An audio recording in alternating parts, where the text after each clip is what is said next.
Hi there folks, this is Carroll here, alias the Warrior Unknown, if you've watched any of my videos on YouTube. Now today, in part 4 of this Bags Groove Piano tutorial, 12 bar blues, we're going to learn a few other ways we can improvise when we play through a blues or any other tune. In fact folks, no matter what style it is, you'd use the same kind of method. But we already covered the melody in part 3, and we use the notes from the melody when we're improvising. So this is my right hand, this is middle C. We use the notes of F, C, B flat, A flat and E flat. So we've got those 5 notes there. We use those 5 notes when we were improvising, and we just moved the shape around. We was just using the same notes but in different positions, like so.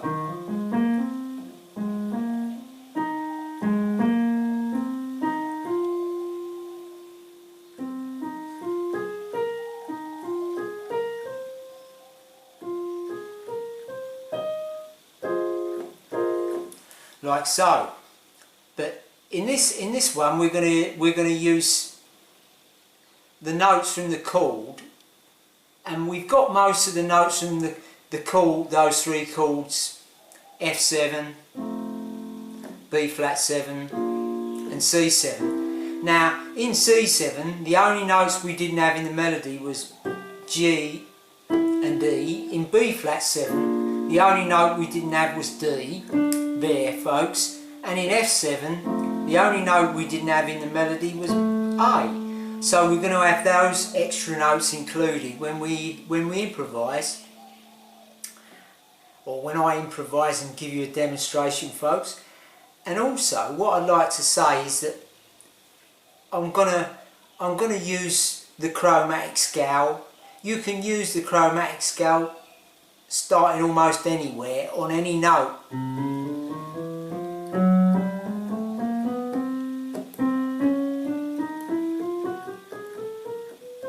Now if I play the chord of F7, I'll play it in second inversion there folks, in my left hand, and B flat 7 there in root position, then go back to F7 there, and then when you change to C7 you can play it in root there and just drop down and then go to F7 there and then back to C7. So you haven't got a lot of movement. So if you don't want to play the 1, 2, 3, 4 in your left hand, you can play those chords just coming in on the 1 and holding it for the whole bar.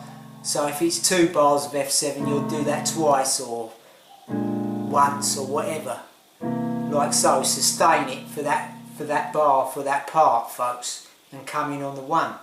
But what you can also do is you can use the scale of C minor, so you've got the C harmonic minor, so you've got the notes of C, D, E flat, F, G, A flat, B and C. The only note that's not in the chords or the melody is the note of B there, so all those other notes are all part of the tune, folks. And you can also use the scale of F minor, harmonic minor, so you've got the notes of F, G, A flat, B flat, C, D flat, E, F. And you'll notice that the only note that's not in the chords or the melody is the note of D flat. And you know, like if I hit those chords and I just play a C minor scale, you listen, you'll hear how it relates.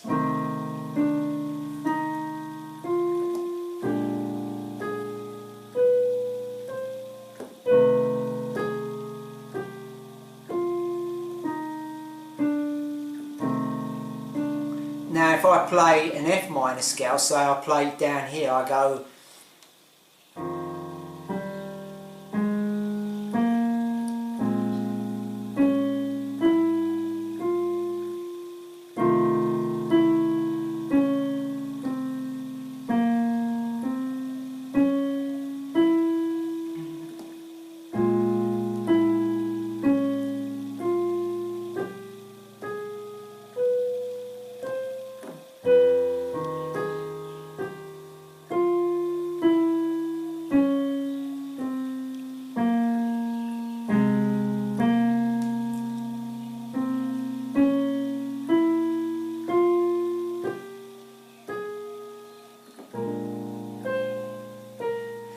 I can't actually play the whole scale because of the way my hand comes, unless I played it up higher up here, but then you wouldn't see it. But all I'm saying is if I play F there, you can hear it. And even if I play B flat,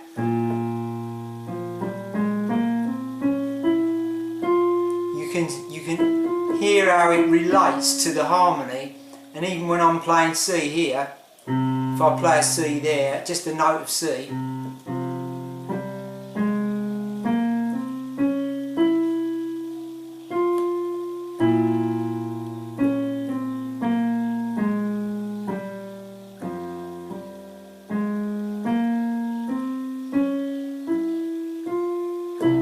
you can hear how the notes from that scale relates to it, relates to the chord progression. So you can use all of those things, plus obviously the chromatic scale, which utilises every note on the piano. So you know what I mean. So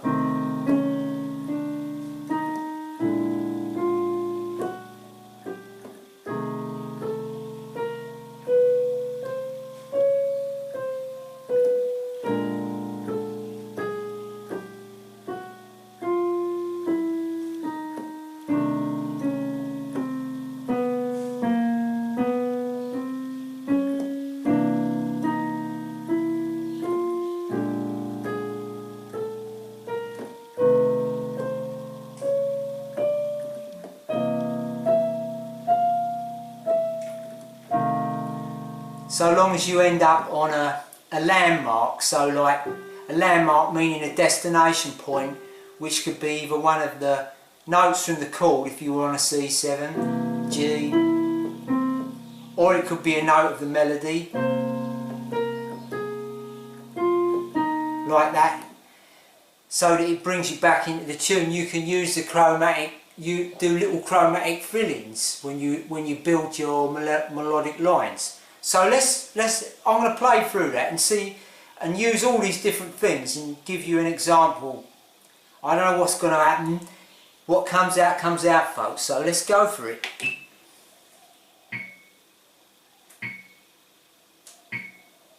One, two, three, four.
So there you are, folks. I was just playing around with all different notes, all the different notes I could play, and I was sort of like making up my own patterns. Like, you can make up your own scales.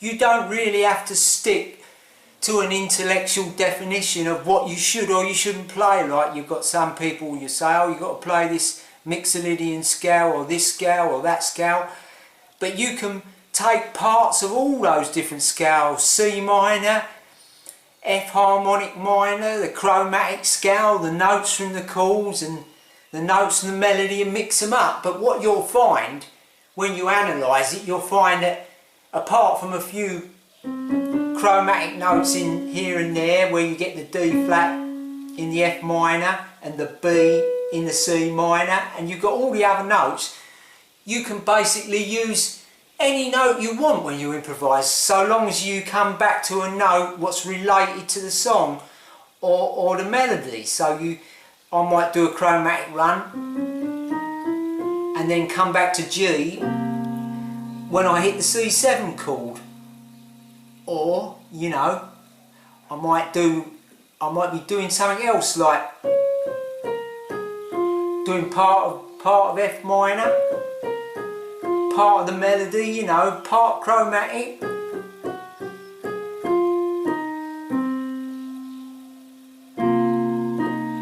You see what I mean? As long as you hit a note that's related to the chord. See, I've hit the D there from the B flat 7, then I can go E flat from the S7, C, E from the C7, C.